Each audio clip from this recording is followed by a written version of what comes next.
श्रवण करते हैं। सभी ऋषियों के मुख में शब्द रखकर सुत पुराण का सुंदर संबोधन किया है। और जो कथा श्रवण करते हैं वो कथा कहने वाले को आशीर्वाद दे रहे हैं, उनके प्रति भाव प्रकट कर रहे हैं।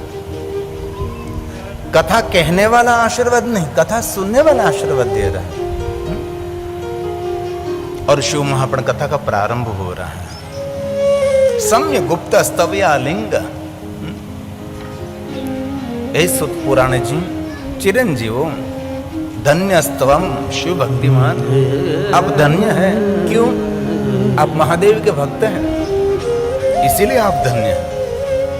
आपके पास हम बहुत सारी अपेक्षा लेकर बैठे हैं, बहुत कुछ सुनना चाहते हैं।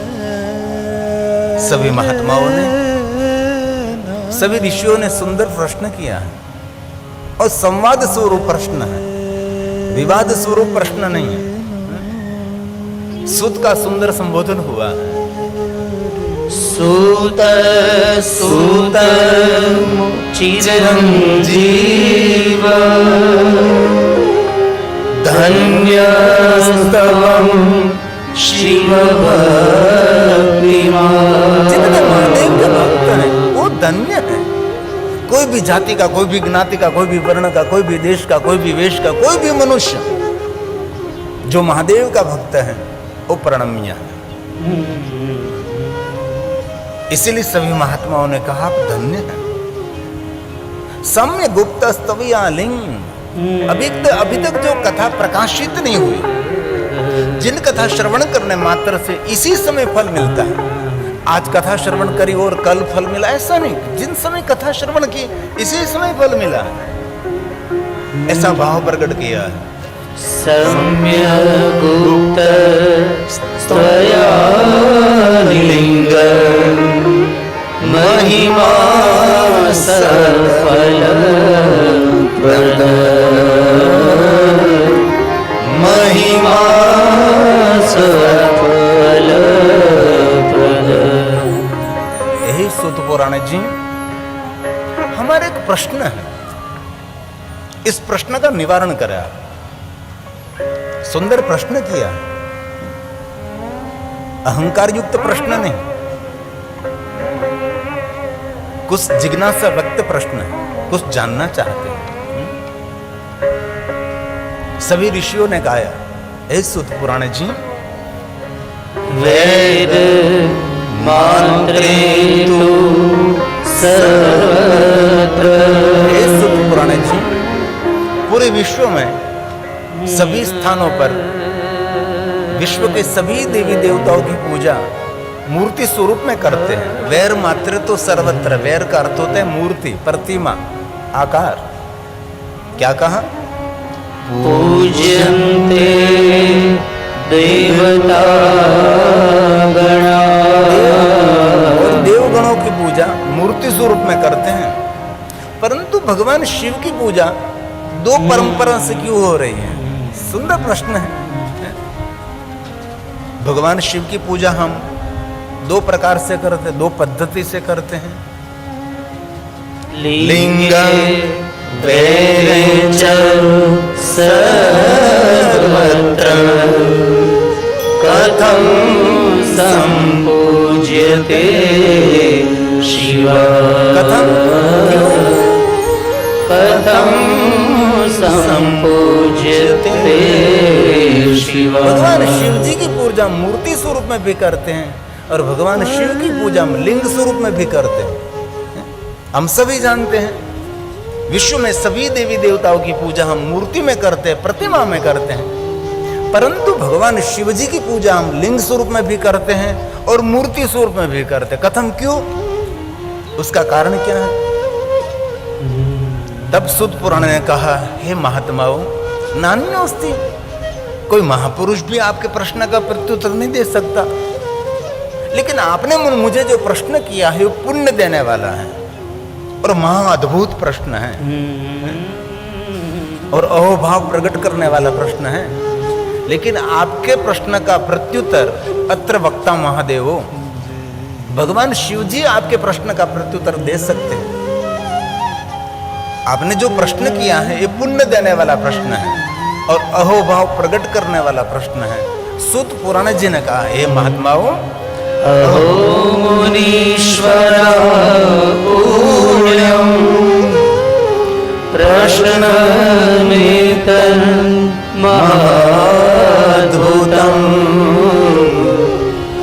अत्र वक्ता महादेवो नान्योऽस्ति पुरुषः क्वचित् नान्योऽस्ति पुरुषः क्वचित्। कोई भी महापुरुष आपके प्रश्न का प्रत्युत्तर नहीं दे सकते। भगवान शिव जी ये कह सकते हैं। और बहुत सारी कथा हैं, इस भगवान स्वयं शिव समझा सकते हैं। कोई मनुष्य, कोई ऋषि, कोई अन्य कोई व्यक्ति इस कथा को समझा नहीं सकते।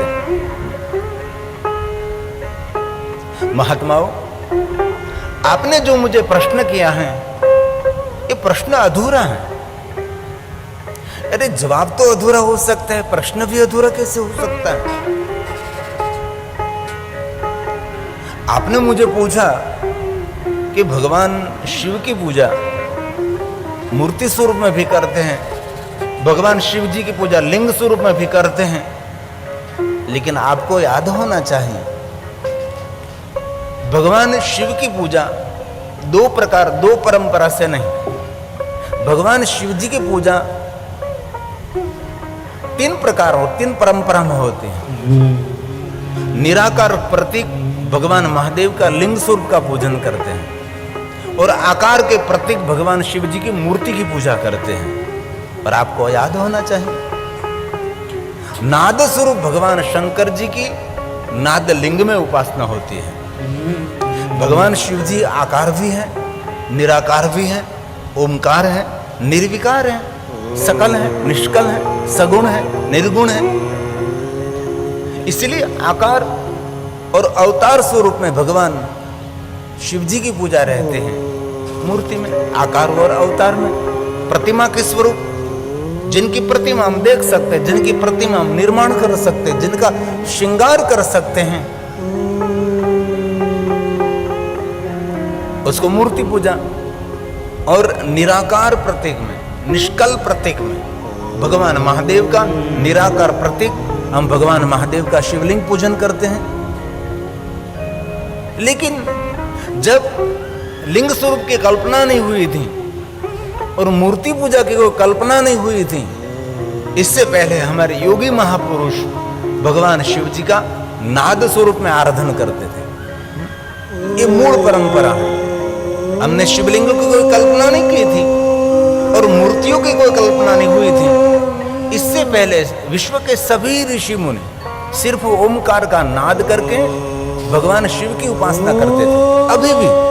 अभी भी बहुत सारे योगी महापुरुष हैं, वो कोई मूर्ति पूजा नहीं करते, वो कोई शिवलिंग की पूजा भी नहीं करते। अभी भी वर्तमान में भी जो योगी हैं वो मूर्ति पूजा, लिंग पूजा में नहीं मानते हैं, लेकिन उसकी रुचि नहीं इसमें। योगी महापुरुष निरंतर ओमकार का नाद करके भगवान शिव तक पहुंचते हैं। ये हमारी मूल परंपरा है, जो षडाक्षर स्तोत्र में हम पहली पंक्ति में गाते हैं।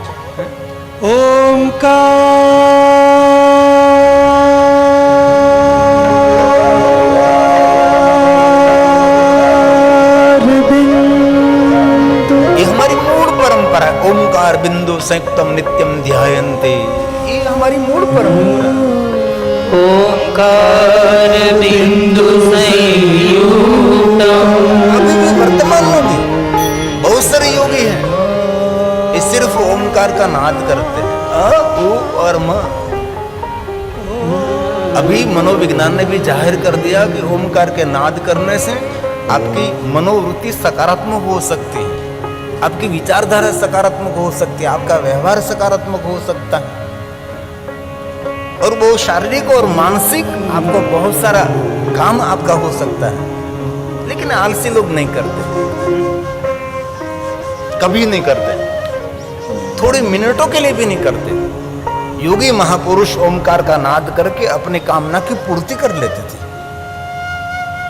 वो कोई वृक्ष को दुख नहीं देते, पत्ते तोड़ते हैं, फूल तोड़ते हैं, ये सब कुछ नहीं होता उनके पास। और मूर्तिका को श्रृंगार करना योगी महापुरुषों की परंपरा नहीं है। ये हमारी प्रथम परंपरा, ये मूल परंपरा है। अभी भी योगी महापुरुष ही परंपरा को निर्वाह करते हैं। ओंकार बिंदु संयुक्तम नित्यं ध्यायन्ति योगिनः कालं मोक्षदं चैव ओंकाराय नमो नमः। ओंकाराय नमो नमः। ओंकार की ध्वनि करके भगवान शिव तक पहुंच जाते हैं और हमने अपनी कामना की पूर्ति कर लेते हैं।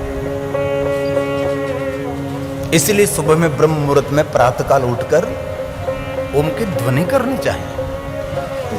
ये शिव पूजा है, महादेव का आराधन है, ये शिव जी का आराधन है। और बहुत हृदय से कहता हूं, शिवालय जाकर जल चढ़ाओ, दूध चढ़ाओ, पंचामृत चढ़ाओ, अनेक औषधि चढ़ाओ, भगवान शिव जी को पुष्प चढ़ाओ, पत्र चढ़ाओ, लेकिन कुछ भी ना हो सके। शिवालय जाकर लंबे स्वर से एकदम शांत चित्त ओमकार का नाद करें। और ये भी ना हो सके तो शिवालय जाकर मौन होकर बैठना, वो भी श्रेष्ठ शिव जी की पूजा है। और कुछ भी आपको करना नहीं, वहां शिवालय पहुंचना पर्याप्त है। लेकिन हम देखते हैं बहुत सारे शहरों में शिवालय भी नहीं है। शिवालय एक मंत्र है, शिवालय एक यंत्र है। शिवालय कैसे निर्माण करना चाहिए, उनका एक बहुत बड़ा विज्ञान है।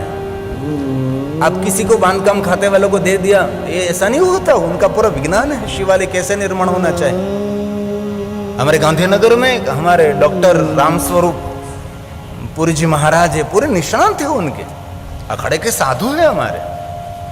शिवालय कैसे निर्माण किया जाता है, शिवालय की बहुत सारी परंपरा है, अलग अलग शिवालय होते हैं। ऐसे आप सीमेंट कंक्रीट से बना दिए, उनको शिवालय नहीं कहा जाता। शिवालय एक बहुत बड़ा यंत्र है, शिवालय बहुत बड़ा मंत्र है। शिवालय की रचना एक अलग प्रकार से होती है। देवी देवताओं का स्थान कहां होता है, कहां गंगा जी का स्थान, क्या पार्वती जी का स्थान, और क्या गणेश जी का, हनुमान जी का, कूर्म, क्या नंदी महाराज, ऐसे नहीं होता। सही शिवालय देखना वो भी एक बहुत बड़ा पुण्य है। क्योंकि उत्तर भारत, राजस्थान, मध्य प्रदेश, हमारा थोड़ा सा गुजरात, सब डिस्टर्ब हुआ प्रांत है, उसको पता ही नहीं सही शिवालय किसको कहा जाता है। शुद्ध पुराण ने कहा, महात्माओं, जब हमने निराकार प्रत्येक लिंग स्वरूप की कल्पना नहीं की थी, हमने कोई मूर्तियों की कल्पना नहीं की थी, इससे पहले हमारे प्राचीन ऋषि, आदि ऋषि सभी ओमकार का नाद करते थे, ओमकार की ध्वनि करते थे। ये बहुत बड़ा एक मनोविज्ञान है और सब कर सकते हैं। कम से कम 20 मिनट, ये न हो सके तो 10 मिनट, 5 मिनट तो करें आप। आरोग्य की भी वृद्धि होगी और मानसिक आरोग्य भी मिलेगा, शारीरिक आरोग्य मिलेगा, मानसिक आरोग्य भी मिलेगा। ये मूल परंपरा हमारी। और ओमकार की ध्वनि करना बंद कर दिया, बाद में एक निराकार प्रतीक लिंग स्वरूप की पूजा का प्रारंभ हुआ और बाद में मूर्ति पूजा का प्रारंभ हुआ। लेकिन प्रधान मूर्ति पूजा नहीं है, प्रधान निराकार लिंग स्वरूप की पूजा प्रधान है। लिंग प्राधान्य स्थाप्यम तथा बैरम तो गौणकम लिंगा भावन तत्क्षेत्रम सबैरमपि सर्वत्र। जहां भगवान महादेव का शिवलिंग विराजमान है, वह विश्व के सभी देवी देवता वहां विद्यमान है। मूर्ति एक की पूजा है, लिंग सर्व की पूजा, अनेक की पूजा है। हमने कोई मूर्तियों की कल्पना नहीं की थी, इससे पहले सभी मनुष्य देव ऋषि सब निराकार लिंग स्वरूप की पूजा करते थे और बाद में मूर्तियों की कल्पना हुई। और एक बात याद रखिए, हमारी सनातनी परंपरा मूर्ति पूजक नहीं है। बहुत लोग हम लोगों को मूर्ति पूजक कहकर अपमान भी करते हैं। हम मूर्तियों की पूजा नहीं करते, हम मूर्तियों में भगवान का प्राण पूरते हैं, प्राण प्रतिष्ठा करते हैं, बाद में उनकी हम पूजा करते हैं। हम मूर्ति की थोड़ी पूजा करते हैं। लेकिन मूर्ति एक मनुष्य की मानसिक कल्पना है। जो हम सभी भारतीय लोग, हम सनातनी मूर्ति पूजक हैं, तो पूरे भारत में सभी मूर्ति एक समान एक सरखी होनी चाहिए, नहीं है। अब दक्षिण भारत में जाओ तो मूर्ति का रूप, रंग, पैरवेश, गणवेश, नैवेद्य सब अलग है। आप उड़ीसा की ओर जाओ तो मूर्ति के रूप रंग अलग, गुजरात की ओर जाओ, मध्य भारत में रहो और उत्तर भारत में रहो, सभी की मूर्ति, रूप, रंग, पैरवेश, गणवेश सब कुछ अलग है। क्योंकि हम मूर्ति पूजक नहीं है, हम निराकार के उपासक भगवान महादेव की शिवलिंग की उपासना करते हैं। इसलिए पूरे भारत में शिवलिंग एक समान है। आकाशम लिंग मित्याहु पृथ्वी तस्य पीठिका आलयम सर्वदेवानाम तस्मालिंग मुच्यते। और कोई हमने मूर्तियों की कल्पना नहीं की थी। इससे पहले सब निराकार प्रत्येक शिवलिंग की पूजा करते थे। बाद में मूर्तियों की कल्पना हुई। बहुत सारे देवताओं का शास्त्रों में थे वर्णन सुनकर, ये वर्णन के अनुसार हमने मूर्तियों की कल्पना की। और मूर्ति के बाद अवतार की परंपरा अस्तित्व में आई। और अवतार के बाद एक अवतार के नाम से बहुत सारे संप्रदायों की स्थापना हुई, विचारक हुए। ऐसे बहुत सारे संप्रदाय की स्थापना हुई। कोई संप्रदाय नहीं था, कोई संप्रदाय के स्थापक नहीं थे, कोई विचारक नहीं थे और किसी ने मूर्तियों की कल्पना नहीं की थी। इससे पहले भगवान महादेव के निराकार लिंग स्वरूप की पूजा करते थे और शिवलिंग से पहले सिर्फ ओमकार का नाद करते थे। लेकिन मूल पूजा, आदि पूजा, श्रेष्ठ पूजा, सर्वोपरि पूजा भगवान महादेव के निराकार लिंग स्वरूप की पूजा है। लिंग प्रधान्य स्थापियम, जहां भगवान महादेव का शिवलिंग स्थापित है वो प्रधान है। और आपको कभी कोई पूछे कि भगवान महादेव के निराकार लिंग स्वरूप की पूजा प्रथम किसने की, कोई तो होगा जिन्होंने पहली बार भगवान महादेव के लिंग स्वरूप का पूजन किया होगा, जिन्होंने प्रथम बार शिवलिंग का दर्शन किया होगा, जिन्होंने प्रथम बार भगवान शिव जी का लिंग स्वरूप देखा होगा। ये कौन है? प्रश्न करे कोई कि ये आप शिवलिंग की पूजा कर रहे हैं, तो ये शिवलिंग की पूजा प्रथम पहले कौन, किसने किया आपने? तो आप जवाब दे सकते हैं। कहां से जवाब देते हैं? ब्रह्मा मुरारी सुरार्चित लिंगम। प्रथम पूजा, पहली पूजा ब्रह्मा और विष्णु जी ने की है। प्रथम बार भगवान महादेव के निराकार लिंग स्वरूप का पूजन ब्रह्मा जी और भगवान विष्णु जी ने किया। जिस दिन भगवान महादेव के शिवलिंग पूजा का प्रारंभ हुआ उनको हम क्या कहते हैं? महाशिवरात्रि कहते हैं। महाशिवरात्रि भगवान शिव जी का विवाह का दिन नहीं है, लग्न का दिन नहीं है।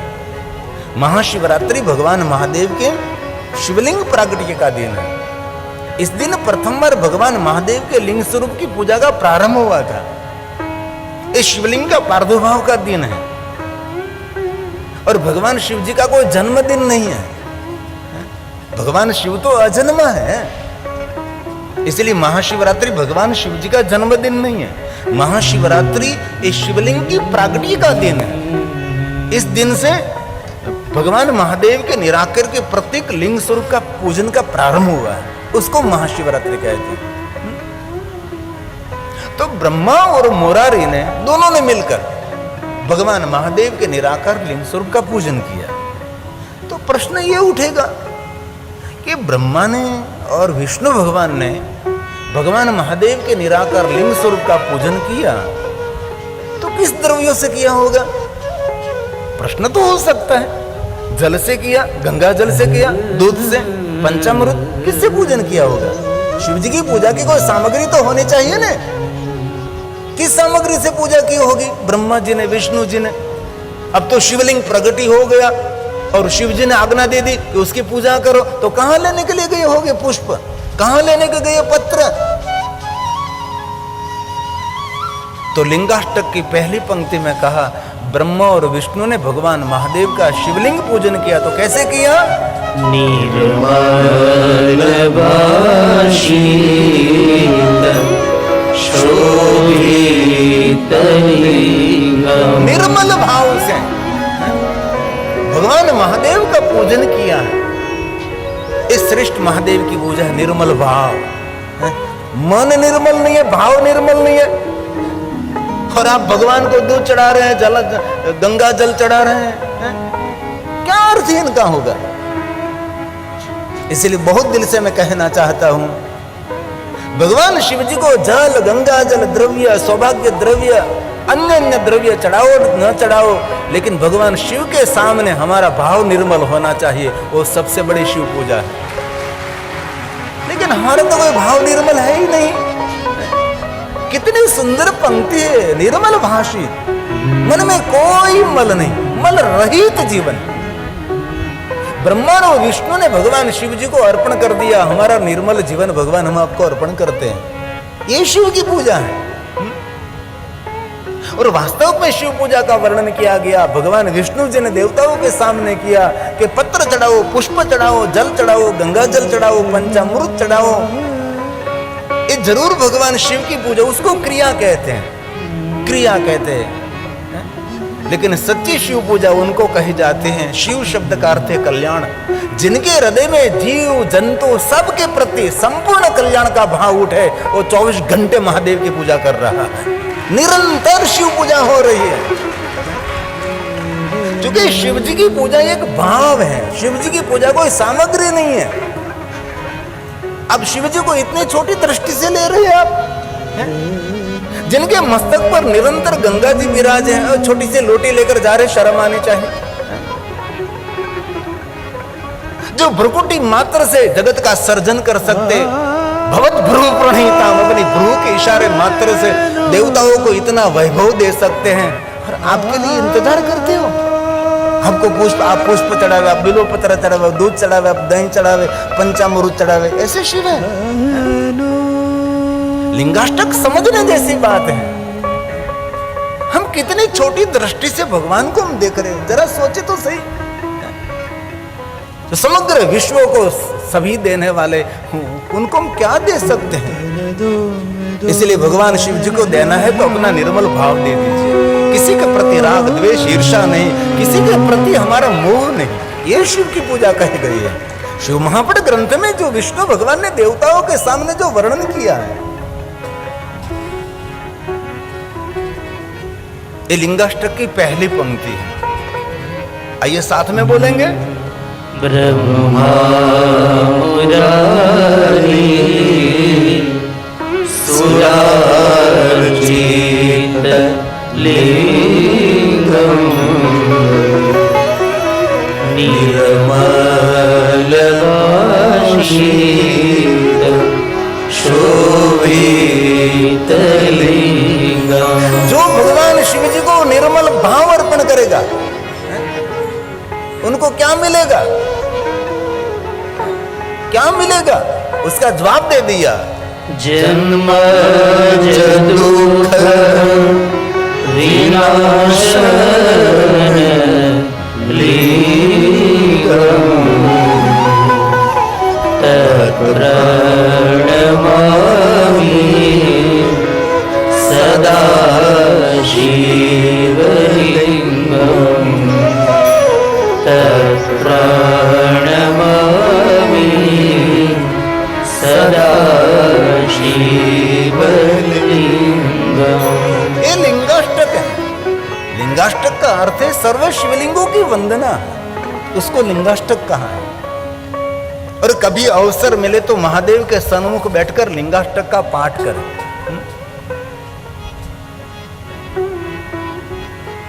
बहुत लोग कहते हैं भगवान शिव जी को कुमकुम नहीं अर्पण होता। अरे भगवान शिव के दरबार में क्या भेद हो सकता है? कुमकुम और भस्म में कोई भेद नहीं रखते शिव जी। ये जीव नहीं है हमारी तरह, वो तो शिव है, जहां कोई भेद नहीं है। देवताओं का भी स्वीकार करते हैं, दानवों का भी स्वीकार करते हैं, उनकी दृष्टि में तो सभी समान है। भगवान महादेव को सभी सौभाग्य द्रव्य अर्पण कर सकते हैं। एक क्रिया है, क्यों? भगवान के साथ हमारा मन जोड़ने के लिए ये प्रयास है। अरे कुमकुम के क्या बात करो, भगवान महादेव को हल्दी का लेप किया जाता है। हल्दी का लेप, जो दूल्हा विवाह करने के लिए जाता है इससे पहले जो हल्दी लगाता है, जो काम वर्धक है, ये शिव पूजा की महिमा। इसीलिए लिंगाष्टक में कहा भी है, कुमकुम चंदन लेपित लिंगम, कुमकुम चंदन लेपित लिंगम, रक्तवर्ण चंदन, श्वेत चंदन, केसर युक्त चंदन भगवान महादेव को अर्पण कर सकते हैं आप। चंदन एक रक्तवर्ण है, एक श्वेत चंदन है, और श्वेत चंदन में थोड़ा सा केसर मिला दीजिए तो ऐसा चंदन हो जाएगा, केसर युक्त चंदन। गंगा जल मिलाकर जो सुखड़ है, जो चंदन का काष्ठ है, उनको तख्ते पर घिसना पड़ता है। ये जो आप कपाल में लगाकर निकलते हैं वो तो कलर केमिकल हैं, वो तो आपका दिमाग खराब है, ऐसे बनाना पड़ता है। देखिए टेलीविजन में ऐसे चंदन घिसना पड़ता है, चंदन बनाना पड़ता है। बाजार में ऐसे आप लेकर आते कलर, वो तो केमिकल है, वो क्या चंदन है? ये नहीं चढ़ाते भगवान को। अपने हाथ से चंदन घिसना पड़ता है, तकात लगानी पड़ती है तख्ते पर, और इससे पर बाद में उसके अंदर गंगा जल केसर मिश्रित करके भगवान को चंदन का लेप करते हैं। और भगवान को चंदन का लेप करने के बाद शाम के समय जो शिवलिंग को चंदन का लेप किया है वो सभी चंदन का लेप एक पात्र में लेना है, महादेव के ऊपर से फिर से ले लेना है, नाली में नहीं बहना चाहिए। कितनी गलती, कितनी गलत पूजा कर रहे हैं आप लोग हैं? क्या किसने सिखाया आप लोगों को? जितना चंदन का लेप भगवान को किया है सभी चंदन भगवान से लेकर पात्र में एकत्र करना चाहिए, और पात्र में ये चंदन एकत्र करके अपने बाल पर धारण करना चाहिए, तो अपनी मनोदशा बदलती है हमारी। ये परंपरा है, लेकिन कौन करता है? कोई नहीं करता। हमारे काशी विश्वनाथ में ऐसा किया जाता है, और यहाँ महाकालेश्वर में भी ऐसा किया जाता है कि बाबा को चंदन लगाने के बाद दूसरा स्नान हो, और श्रृंगार होने के बाद भगवान को स्नान नहीं करा सकते आप। एक बार शिव जी को श्रृंगार हो गया, बाद में हाथ दूध जल, ये कोई परंपरा है? चंदन वापस लिया जाता है भगवान के पास प्रसाद स्वरूप में, इसलिए अपने हाथ से चंदन घिसना पड़ता है। उसकी महिमा है भाई। जो नित्य अपने हाथ से चंदन घिसकर भगवान शंकर जी को चंदन का लेप करते हैं ना, उसको इंद्र भी पराजित नहीं कर सकता। ये पूजा की महिमा है शिव जी की। और पूजा इसीलिए है कि हमारा मन परमात्मा में स्थिर हो, इसीलिए हम पूजा करते हैं। ये पूजा करने से जहां तक हम भगवान की पूजा करते हैं वहां तक हमारा संपूर्ण मन शिव में रहता है। हम जलाभिषेक क्यों करते हैं भाई? क्यों करते हैं? जलाभिषेक इसलिए किया जाता है कि जब तक हम जलाभिषेक करते हैं वहां तक हमारी मन की तरंग, विचारों की तरंग इनमें रहती है, और जल हमारे विचारों पर आधारित रहता है, हमारे विचारों को ग्रहण करता है। जल में अद्भुत शक्ति है। जल से संकल्प करते हैं और जल से श्राप भी देते हैं। जल जीवंत है, और कभी भी आप जल पियो किसी के हाथ का तो थोड़ी देर तक आपके हाथ में रखिए, और उन पर आप इतनी सुंदर भाव भरी हुई औषधि की तरह दृष्टि करें, बाद में जल पिए, क्योंकि जल हमारा जीवन है। जल से की हमारी सृष्टि है, जल नहीं है तो कुछ भी नहीं है। जलाभिषेक क्यों करते हैं? हम भगवान महादेव को जल चढ़ाते हैं तो तन से ये पात्र हम पकड़ते हैं, तन भगवान के साथ मिल गया, धारा टूटे नहीं जल की, इसीलिए मन भी हम धारा में रखते हैं कि धारा टूटने नहीं चाहिए, धीरे धीरे धीरे धीरे धारा बहनी चाहिए। और वाणी से मंत्र बोलते हैं, इसलिए वाणी मन और तन का समन्वय, ये भगवान महादेव को अभिषेक करते हैं। भगवान शिव जी को जलाभिषेक करने के मन शांत हो जाता है। कभी मन उद्वेग है, मन में बहुत सारा उच्चाटन है, भयभीत मन है, विचलित मन है, हताशा निराशा, भगवान महादेव को जलाभिषेक करें। शिव जी को जल चढ़ाने से मन हमारा शांत रहता है। भगवान राम जी के चरित्र को देखे, भगवान राम जी ने बहुत बार भगवान महादेव को जलाभिषेक किया है। कभी भी लक्ष्मण जी को कहते हैं, लक्ष्मण जी आज यार मन थोड़ा सा विचलित लग रहा है, चल हम महादेव को जलाभिषेक करें। बार बार भगवान राम जी महादेव को जलाभिषेक करते थे। और राजा दशरथ जी विशेष प्रकार से अपने राजमहल में भगवान महादेव का जलाभिषेक कराते थे। राजा दशरथ जी महादेव के परम भक्त थे और दशरथ जी की शिव भक्ति का वर्णन शिव महापुराण ग्रंथ में है। मूल में देखो तो सब शिव भक्त हैं, किसी को भी आप उठाओ सब मूल में महादेव के भक्त हैं। और कृष्ण भगवान तो कदम कदम पर महादेव को जलाभिषेक करते हैं, कदम कदम पर। कुछ भी हुआ भगवान द्वारकाधीश कहते चलो हम जलाभिषेक करेंगे भगवान को। और हम गौरव से कह सकते 5 पांडव को शिव भक्ति का मार्गदर्शन भगवान कृष्ण जी ने दिया। और पांडव कालीन अगणित भगवान महादेव के लिंग स्वरूप है। पांडव कालीन पांडव जहां जहां गए वहां वहां भगवान महादेव के लिंग स्वरूपों की स्थापना की है। और अर्जुन को पकड़ पकड़ कर भगवान कृष्ण जी ले जाते थे, चल अर्जुन हम महादेव को अभिषेक करेंगे। इतना बड़ा युद्ध खेलना था, अर्जुन को लेकर चल पहले महादेव का अभिषेक करेंगे, बाद में युद्ध का प्रारंभ करेंगे। और अंतिम यात्रा करनी थी और अंतिम जलाभिषेक भाई बलराम के साथ हमारा प्रथम ज्योतिर्लिंग सोमनाथ महादेव को किया भगवान कृष्ण जी ने। सोमनाथ महादेव को जलाभिषेक किया। बलराम को कहा भाई चल हम दोनों महादेव को अभिषेक कर लेंगे, अब हमारी लीला यात्रा पूर्ण होने जा रही है। और भाई बलराम के साथ भगवान द्वारकाधीश भगवान महादेव सोमनाथ को अभिषेक करते हैं और जग प्रसिद्ध अभिषेक हुआ है।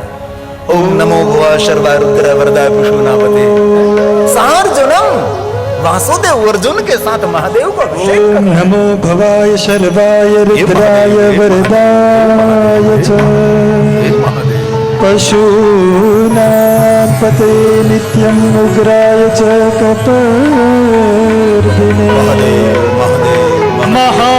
महादेवाय भीमाय त्र्यंबकाय शिवाय च ईशानाय मखगनाय नमस्ते मखगादिने कुमार गुरुवे नित्यं नीलग्रीवाय वेधसे विलोहिताय धूम्राय व्याघ्नेन पराजिते ओम नमः सहस्रशीर्षाय सहस्रभुजमन्यवे सहस्रनेत्रपादाय नमः सांख्याय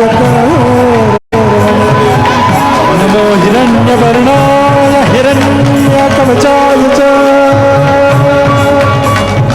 भक्तानुकम्पिने नित्यं सिद्ध्यतां वर प्रभु एवं स्तुत्वा महादेवं वासुदेव सहार्जुन एवं स्तुत्वा महादेवं वासुदेव सहार्जुन प्रसादयामास खलु तदा शास्त्रोपलब्धे ओम नंदिकेशाय नमः ओम हराय नमः ओम मृडाय नमः ओम विश्वनाथाय नमः ओम विश्वरूपाय नमः ओम कैलासपतये नमः ओम नमः शिवाय नमः शिवाय नमः शिवाय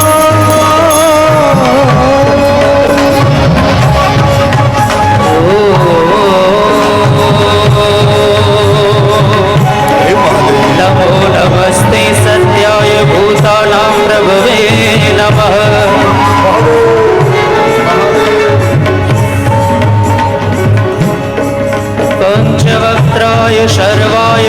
शङ्कराय शिवाय च नमोऽस्तु वाचस्पतये प्रजानां पतये नमः नमो विश्वस्य पतये माता पतये नमः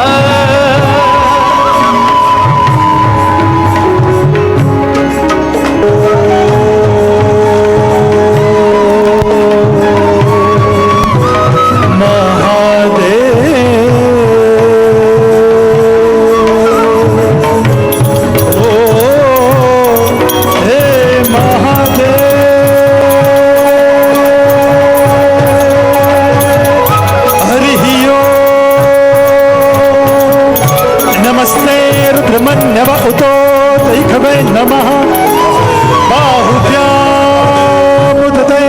नमः जाते रुद्रशिवतनु रघोर